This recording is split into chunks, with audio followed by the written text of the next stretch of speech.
Right now, part of the West Bank is under a boil water order. The Sewage and Water Board sent out the alert just before 9 this morning.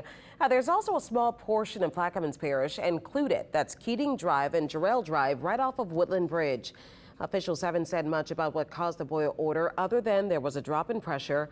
Samples have been sent in for testing. We'll let you know when that is lifted.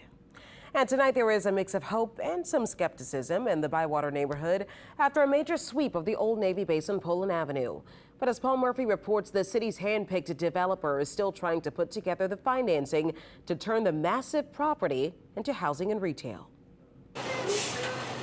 The NOPD SWAT team, New Orleans firefighters, EMS, City Homeless Services, and private security converged on the old Navy base on Poland Avenue early Monday morning. The site from here on out is going to be closed. There is no one who's going to be permitted to be living or sleeping on this site. City Office of Economic Development Director Jeff Schwartz said 40 to 50 people camping on the grounds or living in the blighted and abandoned buildings were removed.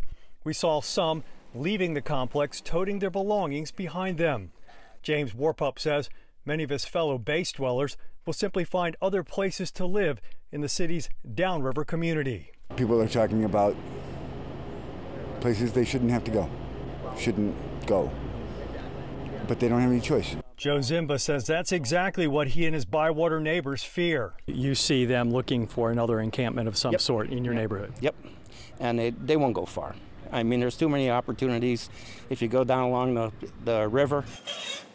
Contractors were on site repairing the perimeter fence, taking out overgrown vegetation, and starting the process of carting away years' worth of debris from the 1.5 million square foot site. The immediate goal is to turn the complex into 300 affordable housing units along with a mix of retail. According to the city, site developer Joe Yeager is expected to close on $120 million in project financing in the next 6 to 8 months. If we don't hit the milestones we need in the next 6 to 12 months, I think kind of all bets are off. The Navy gave the city the property more than a decade ago in pristine condition. Since then, redevelopment plans have come and gone, demolition by neglect has set in, and neighbors have endured shootings, fires, and other crimes coming from the base. We'll see if it works. I really hope it does. In the Bywater, Paul Murphy, Eyewitness News. Well, the developer has pledged to keep 3 full-time security guards on site at the old Navy base 24 hours.